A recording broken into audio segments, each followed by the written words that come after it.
نزل علیک الکتاب بالحق مصدقا لما بین یدیہ وانزل التوراۃ والانجیل من قبل ہدی للناس وانزل الفرقان صدق اللہ مولانا العظیم۔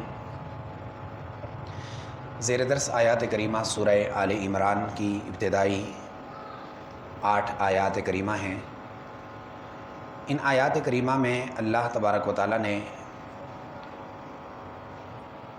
نجران سے آنے والے وفد جو اغراض ان کی بیان ہوئی، حفظ ما تقدم کے طور پر جو یہودیوں پر ہونے والی کیفیت تھی اس سے بچنا، اور حضرت عیسیٰ علیہ السلام کے بارے میں ان کے جو نظریات تھے ان کی دعوت دینا، تبلیغ کرنا ان کا مقصد تھا، اور وہ تبلیغ انہوں نے کی۔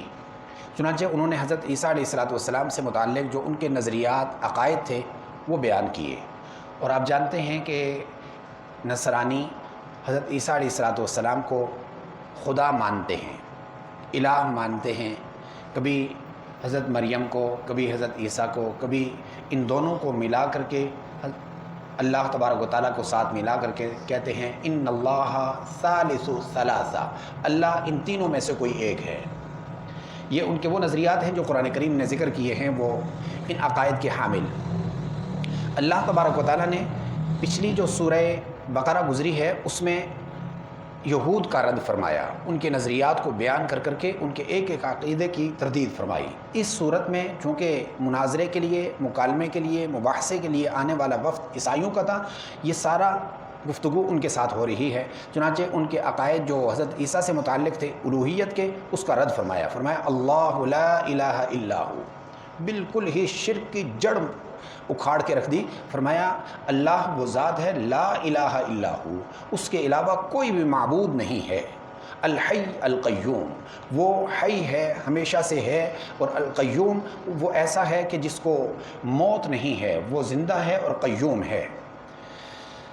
جب انہوں نے اپنا پینترا بدلا اور یہ کہا کہ ہمارے اوپر تو کتاب نازل ہوئی ہے، ہم تو کتاب سے متعلق بات کرتے ہیں، جیسے ہر ایک نظریے والا کوئی نہ کوئی اپنی ایک دلیل رکھتا ہے اور کہتا ہے جی ہماری تو فلانی کتاب سے بات ثابت ہے، انہوں نے بھی کہا، تو ان کے جواب میں فرمایا نزل علیک الکتاب بالحق مصدقا لما بین یدیہ، ان کے پاس اگر کتاب ہے تو اللہ وہ ذات ہے جس نے آپ پر کتاب نازل کی ہے۔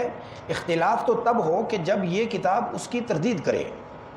یہ کتاب قرآن کریم اس کتاب کی یعنی تورات کی، زبور کی، انجیل کی، پچھلے صحائف کی مصدقاً، یہ اس کی تصدیق کرنے والی ہے۔ جھگڑا تو تب پیدا ہوتا ہے کہ اگلا بعد میں آنے والا پہلے والے کو برا کہے۔ جب ہم بعد میں آئے اور پہلے والوں کی تصدیق کر رہے ہیں تو بات ہی ختم ہے، ہم آپ کو سچا مانتے ہیں، آپ اپنے دور میں سچے تھے، اب جو حضور صلی اللہ علیہ وسلم کو نبوت ملی تمہیں مان لینا چاہیے، لیکن اس پر وہ نہیں آئے، جس کی وجہ سے اللہ تعالیٰ نے فرمایا وَأَنزَلَ التَّوْرَاةَ وَالْإِنجِيلَ، اللہ تو وہی ہے جو تورات اور انجیل کو مانتے ہو تو قرآن کو کیوں نہیں مانتے؟ حالانکہ قرآن سے جھگڑا تو تب بنتا ہے کہ اختلاف کرے، یہ تو تمہاری تصدیق کرتا ہے۔ فرمایا اس سب کے بعد کہ ان کے پاس دلیل کا جواب نہ رہا تو وہ ہمیشہ جو کفریہ عقائد والے، باطل نظریات والی جو پارٹیاں، جماعتیں، فرق ہوتے ہیں، وہ ہمیشہ ایسی بات کرتے ہیں کہ جو سمجھ سے بالا ہو، عام لوگوں کی سمجھ میں، وہ ہمیشہ متشابہات سے کام لیتے ہیں۔ انہوں نے بھی آ کر کہا کہ ہم حضرت عیسیٰ علیہ السلام کو اس لیے اللہ مانتے ہیں کہ جی وہ تو روح اللہ ہیں۔ دیکھیے کتنی سخت بات ہے، انہوں نے کہا روح اللہ ہیں، لا الہ الا اللہ، عیسیٰ روح اللہ۔ اب عیسیٰ روح اللہ کا لفظ ایک ایسا لفظ تھا کہ جو شبہ میں ڈالنے والا کہ واقعی جب یہ اللہ کی روح ہیں تو اللہ کی روح ہیں تو پھر یہ تو الہ ہے خود۔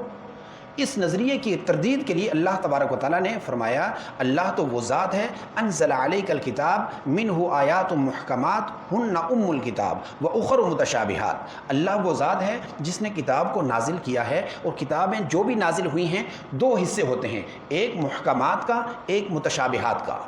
محکمات کیا ہوتا ہے؟ محکمات یہ ہوتا ہے کہ واضح، جس میں کسی قسم کا رد و بدل، کسی قسم کا شک شبہ نہ ہو، پکی اور کھری بات ہو، وہ محکمات ہیں۔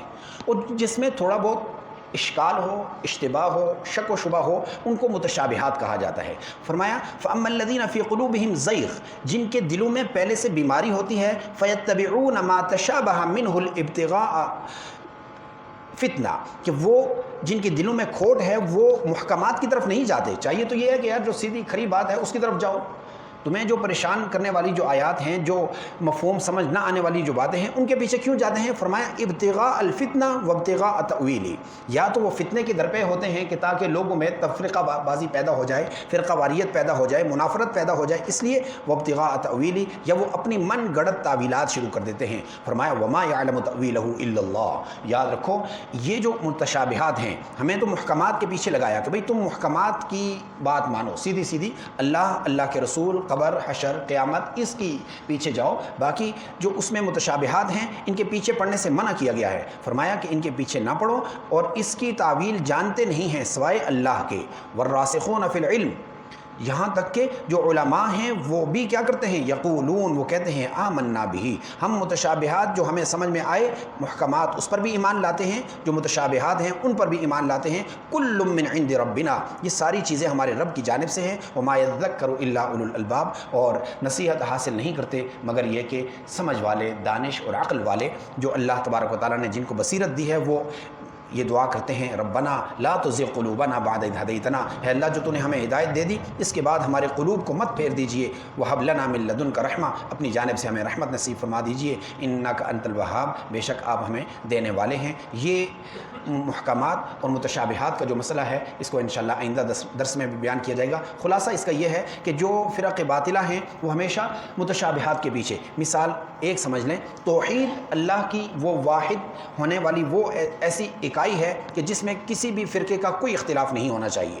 حالانکہ قرآن کریم کے اول سے لے کر والناس تک جائیں تو ہر صورت، ہر آیت، ہر صفحے میں توحید کا تذکرہ ہے. لیکن یہ توحید والا مسئلہ بھی پاکستان میں، ہندوستان میں، یہ جو بر صغیر ہے اس میں مشکوک بنا دیا گیا. اللہ کی صفات مخلوقات میں تقسیم کرنا شروع کر دی. فلاں بھی دیتا ہے، فلاں بھی دیتا ہے، فلاں مشکل کشا، فلاں حاجت روا. یہ اللہ ہے تو پھر اس کے بعد ان چیزوں کی کیا ضرورت پڑی؟ اتنا واضح مسئلہ اگر شکوک اور شبہات کا شکار ہو گیا تو باقی جو مسائل جن کے بارے میں ہمیں پتہ نہیں ہے وہاں ہم کہاں تک پہنچے ہوں گے. اللہ کریم ہم سب کو سمجھ نصیب فرما دے. قل یا عبادی الذین اسرفوا علی انفسهم لا تقنطوا من رحمت اللہ